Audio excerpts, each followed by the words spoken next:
Hello students, good afternoon. আজকে আমি তোমাদের কবিতা আমরা নবম শ্রেণীর কবিতা আমরার পর্ব 4 নিয়ে চলে এসেছি।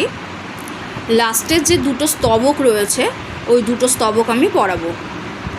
আচ্ছা, কবিতা আমরা, কবি সত্যেন্দ্রনাথ দত্ত। চলে আসছি মূল কবিতায়। দেখো, এখানে কবিতার শেষের দুটো যে স্তবক রয়েছে ওখানে কবি বলছেন, বেতালের মুখে প্রশ্ন যে ছিল আমরা নিয়েছি কেড়ে, জবাব দিয়েছি জগতের আগে ভাবনা ও ভয় ছেড়ে। বাঁচিয়া গিয়াছি সত্যের লাগি সর্বকরিয়াপন, বাঁচিয়া গিয়েছি সত্যের লাগি সর্বকরিয়াপন, সত্যে প্রণমী